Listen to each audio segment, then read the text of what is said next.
ನಿಮ್ಗೆ ಗೊತ್ತಿರುತ್ತೆ ಕರ್ಣ ಧಾರಾವಾಹಿ ಎಷ್ಟು ಚೆನ್ನಾಗಿ ಪ್ರಸಾರ ಆಗ್ತಾ ಇದೆ. ಎಲ್ಲರ ನೆಚ್ಚಿನ ಫೇವರೇಟ್ ಧಾರಾವಾಹಿ ಇದು ಕರ್ಣ. ಎಲ್ಲರೂ ಕೂಡ ನೋಡಿ ಇಷ್ಟಪಡ್ತಾ ಇದ್ದಾರೆ. ಪ್ರಮುಖವಾಗಿ ಭವ್ಯ ಗೌಡ ಮತ್ತೆ ಕಿರಣ್ ರಾಜ್ ಅವರ ಅಭಿನಯ, ಮತ್ತೆ ಇನ್ನಿತರೆ ತಾಯಿ ಪಾತ್ರ, ತಂದೆ ಪಾತ್ರ ಆಗಿರ್ಬೋದು, ಅಜ್ಜಿಯರ ಪಾತ್ರ, ಇಬ್ರು ಅಜ್ಜಿಯಂದ್ರಿದ್ದಾರೆ, ಮತ್ತೆ ಅಕ್ಕ ನಿತ್ಯ ಪಾತ್ರ, ಈ ರೀತಿ ಮತ್ತೆ ಆಸ್ಪತ್ರೆ ಅಂತ ಬಂದ್ರೆ ಅಲ್ಲಿ ಬೇರೆ ಬೇರೆ ಅವರು ಇರ್ತಾರೆ, ಅವರ ಒಂದು ಪಾತ್ರ, ಎಲ್ಲರ ಪಾತ್ರವೂ ಕೂಡ ಒಂದು ಪ್ರಮುಖವಾಗಿರುತ್ತೆ.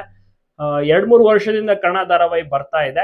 ಎಲ್ರಿಗೂ ಕೂಡ ಇಷ್ಟ ಆಗ್ತದೆ, ನೋಡಿ ತುಂಬಾನೇ ಖುಷಿ ಪಡ್ತಾ ಇದ್ದಾರೆ. ಅತ್ಯುತ್ತಮವಾದಂತ TRP ಅನ್ಬೋದು. ಈಗ ಒಂದು ಮದುವೆಯ ಸಂಚಿಕೆ ಕೂಡ ಚೆನ್ನಾಗಿ ಬಂತು, ಮರು ಮದುವೆಯೂ ಸಹ ಆಗ್ತಾರೆ. ಇದೆಲ್ಲವನ್ನು ಕೂಡ ನೋಡಿ ಜನರು ಸಿಕ್ಕಾಪಟ್ಟೆ ಖುಷಿ ಪಡ್ತಾ ಇದ್ದಾರೆ. One of the cute couple ಅನ್ಬೋದು. ಒಳ್ಳೆ ಅವಾರ್ಡ್ಗಳು ಕೂಡ ಸಿಗ್ತಾ ಇದೆ. ಕಿರುತೆರೆಯಲ್ಲಿ ಮೋಡಿ ಮಾಡಿರುವಂತ ಜೋಡಿ ಇಬ್ರು ಡಾಕ್ಟರ್ ಪಾತ್ರವನ್ನ ಫಸ್ಟ್ ಟೈಮ್ ನಿಭಾಯಿಸ್ತಾ ಇರೋದು ಇಬ್ರು ಕೂಡ. ಆಫ್ಟರ್ ಬಿಗ್ ಬಾಸ್ ಈ ಒಂದು ಧಾರಾವಾಹಿ, ಈ ಒಂದು ಪ್ರಾಜೆಕ್ಟ್ ಸಿಗುತ್ತೆ ಭವ್ಯ ಅವರಿಗೆ.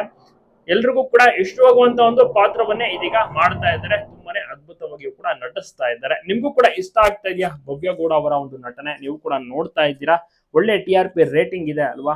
ಸದ್ಯಕ್ಕೆ ಈಗ ಒಂದು ರಮೇಶ್ ಏನು ಕುತಂತ್ರ ಮಾಡುವಂತ ಒಂದು ವಿಲನ್ ಆಗಿರ್ತಾರೆ ಮನೆಯಲ್ಲಿ. ಮತ್ತೆ ದೊಡ್ಡ ಸತ್ಯ ಗೊತ್ತಾಗುವಂತ ಒಂದು ಟೈಮ್ ಸಹ ಬರ್ತಾ ಇದೆ ಕರ್ಣನಿಗೆ. ಅಂದ್ರೆ ತನ್ನ ಒಂದು ಜನ್ಮ ರಹಸ್ಯ, ತಾಯಿ ಯಾರು, ತಂದೆ ಯಾರು, ಅದೆಲ್ಲವನ್ನು ಕೂಡ ತಿಳ್ಕೊಳ್ಳುವಂತ ಒಂದು ಪ್ರಯತ್ನವನ್ನ ಮಾಡ್ತಾ ಇರುವಂತದ್ದು. ಅದರ ನಡುವೆ ಮತ್ತೊಮ್ಮೆ ಒಂದು ಮದುವೆಯ ತಾಳಿ ಶಾಸ್ತ್ರ ಎಲ್ಲವನ್ನು ಕೂಡ ಮಾಡಿದ್ದಾರೆ ಅಜ್ಜಿಯರು. ಒಳ್ಳೆ ಚೆನ್ನಾಗಿ ಬರ್ತಾ ಇದೆ. ಎಲ್ರಿಗೂ ಕೂಡ ನೋಡಿ ತುಂಬಾನೇ ಖುಷಿ ಪಡ್ತಿದ್ದಾರೆ.